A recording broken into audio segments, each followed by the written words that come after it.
What's going on, everybody? Edge of Tomorrow is hitting theaters, and in the movie, Tom Cruise is living the same day over and over again. People in movies are time traveling in cool ways all the time, and that got me thinking, how far away are we from that technology? That's why I'm bringing in a couple of scientists to break down the physics of movie time travel. So Dr. Johnson, you said we're seemingly a long way off from actual time travel, but I would contend that we've had glimpses of it in many major motion pictures. Edge of Tomorrow, just a Groundhog Day ripoff? A retreading, let's be polite. The movie Edge of Tomorrow, would you call it a ripoff of Groundhog's Day? I would indeed, obviously. And let's face it, Bill Murray did it better. Bill Murray does most things better. Bill Murray does everything better. What if I wake up and it's yesterday? What's the science of that? Probably everything in that loop would just keep going back. So Bill wouldn't know that it was yesterday because he'd be back in yesterday, and so he'd be himself yesterday. But I love the idea of being stuck in a loop, and that loop just exists. And you're in that loop forever. Okay, how far? I mean, I wouldn't want that to happen to me. Oh, but sure. The idea of Yeah, having to see Ned Ryerson all the time. Exactly. Ned the Head? Yeah. Needle-Nose Ned? Right. Yeah. Watch that first step. It's, I don't remember. doozy. Doozy, Okay. that was it. Thank you. To imagine that you'd go through the same day over and over would mean that every time you fell asleep, you'd wake up and it would be the day before. They say our love can't pay the rent, but baby, the money's all been spent.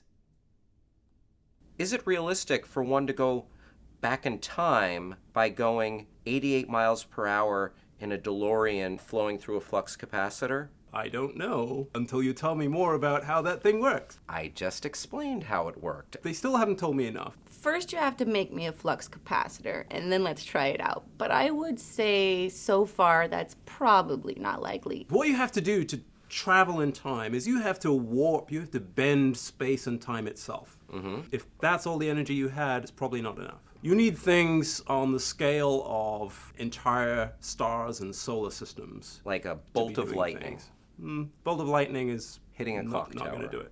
Not What enough. about, okay, I love the idea, but as far as we know, that's not going to do it. have you heard of these three types of time travel in movies? Fixed timeline, dynamic timeline, and multiverse? Yeah. People play with scenarios where you're going back in time and all of those visits and things you change or don't change are your timeline. There is no other sort of alternative.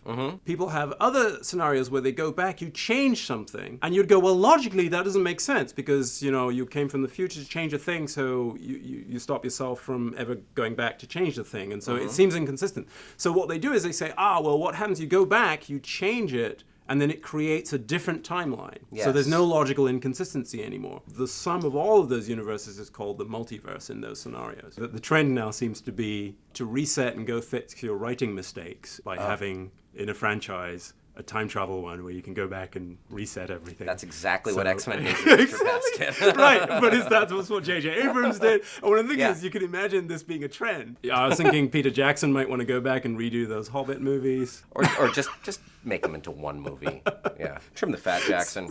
How would one go about accessing the circuits of time? The circuits of time that are attached to a phone booth. The phone booth is the vehicle. I'm just going to go ahead and stop you there and say no. No, I'm going to take Bill and Ted's Circuits of Time as a big no. Who'd win in a fight, Time Cop or Demolition Man? Quick. Time Cop. No. You know how I know that?